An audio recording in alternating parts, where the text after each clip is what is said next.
Trump protesters take to streets over state visit.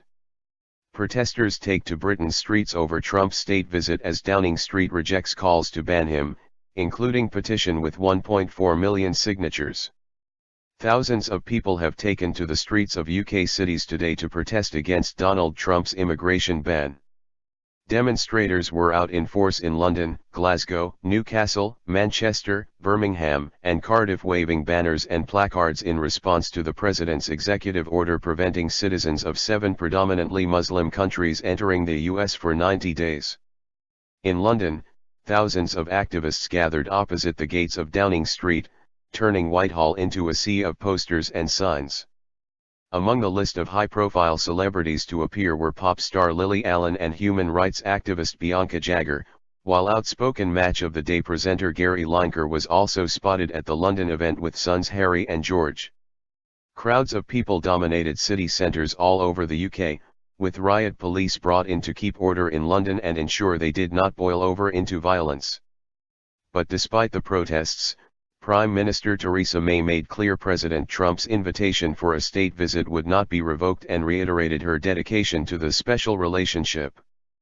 Politicians including Shadow Home Secretary Diane Abbott, Shadow Attorney General Shami Chakrabarti and former Labour leader Ed Miliband were also at the London march. Ms. Abbott told the crowd she had come on behalf of Labour leader Jeremy Corbyn. She said, "Donald Trump has been president for only a few days, and look at what he is doing. We need to resist the Islamophobia and scapegoating of Muslims.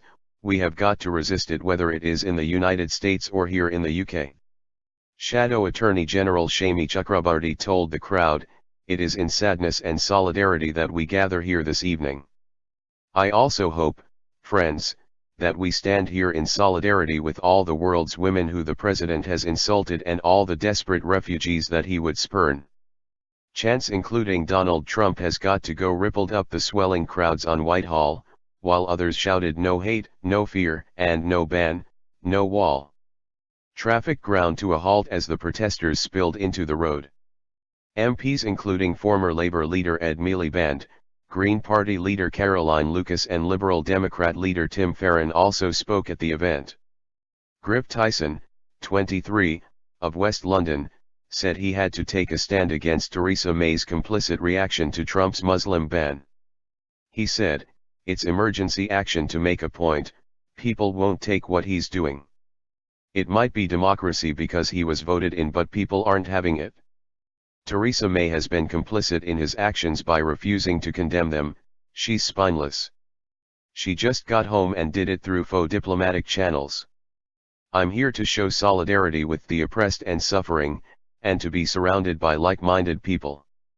Addressing the crowd, one Muslim refugee said, "America is a beacon of democracy and peace, but Trump's action will tear the fabric of American society. We call on all peace-loving individuals to stand firm and oppose all racist and xenophobic action." Meters away from the door of number 10, chants of "Shame on May" began to echo throughout the crowd. Former England footballer Lineker praised the crowds after the event and wrote on Twitter, "Well played London." Allen also tweeted throughout the event and described the crowds as beautiful people. Downing Street earlier stood firm on the decision to extend an invitation to Mr. Trump, saying, "We look forward to hosting the president later this year." The SNP's Westminster leader Angus Robertson fired up the thousands of activists in London with a chant of "No state visit." He added, "Friends, first they came for the Muslims, but we say something and we say no state visit for Donald Trump." Left-wing activist Owen Jones, who helped organize the protest in London, said, "Today we say with defiance, with determination, we will not stay silent." But a defiant Theresa May has stood by the decision to issue an invitation to Donald Trump to make a state visit to Britain in the face of the outcry over his controversial travel ban. The Prime Minister, who became the first world leader to meet the new U.S. President in the White House, faces demands from a petition signed by more than 1.4 million people to call off the visit. But appearing at a joint press conference in Dublin with Irish Prime Minister Enda Kenny, Mrs. May was adamant it would go ahead. "The United States is a close ally of the United Kingdom. We work together across many areas of mutual interest and we have that special relationship between us, she said. I have issued that invitation for a state visit for President Trump to the United Kingdom and that invitation stands. Graphic designer Sammy Hayes, 23, said she joined the protest in solidarity with British Muslims, and to support minorities against whom she said Trump has discriminated. She said, I feel sick that anyone has the power to discriminate on the scale that he does. Refugees are human beings and they're not being treated like that because of where they're from. Even if Theresa May doesn't do anything, protests like this show Muslims in this country that we're not against them. People have been targeting Muslims when they shouldn't be scared in our country. Fellow protester Philip White, 22, said, I think it's important when your family are Jewish, like mine, to recognize that refugees can still face persecution. People are still suffering and genocide didn't stop with the Holocaust. We can't be seen to appease his decision, even though it doesn't affect us directly. We approve if we don't fully oppose it. It's disgusting that we are sitting by and letting this happen. More than 700 people in Birmingham answered a Facebook call to protest against the president. The city's Victoria Square filled with people voicing their opposition to Trump's order banning nationals of 7 foreign countries entering the United States. Protesters also held signs aloft and cheered speakers as they joined a series of nationwide protests urging the Trump administration to drop the policy. The executive order prevents citizens from the majority Muslim nations Iraq, Syria, Iran, Libya, Somalia, Sudan, and Yemen from getting into the country. The Foreign Office released a statement yesterday saying UK nationals with dual citizenship would not be affected, but the US Embassy has not clarified the US government's position. Hassanian Jafar, 29, who owns his own chain of independent optical stores, organized the Birmingham protest via Facebook. He said, I got the idea from a similar protest being organized in London. My family and I were extremely disturbed by everything that's going on and we were looking for something similar. When we saw there wasn't a protest, I set one up immediately so we could attend one. It's amazing how fast it has grown in just 24 hours. I just needed to get it started and now people have flocked to it. We are adding our voices to an international chorus of protest. We are a really diverse city and what Trump has done flies straight in the face of our values. It just doesn't fit with us.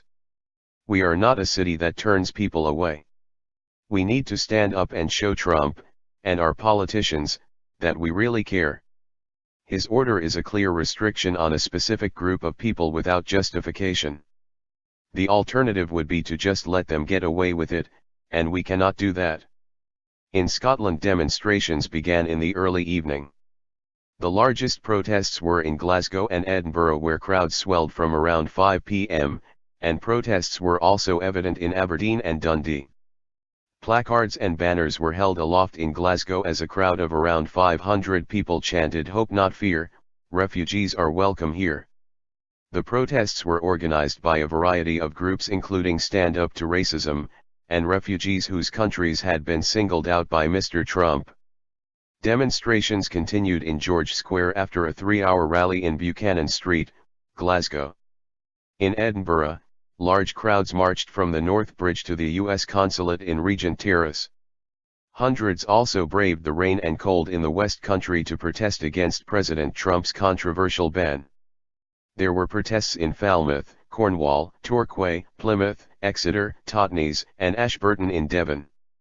In Exeter, one demonstrator said, "Those who don't learn history are doomed to repeat it." One of the Exeter organizers was 25-year-old Exeter Uni student Maylaka Mohammed, whose family live in Gaza. She said it was vital people stood up to Trump's bullying. She said, "We want to stand up with Germany and Canada and other countries who are brave enough to speak out, unlike our government and Theresa May who have chosen to be silent."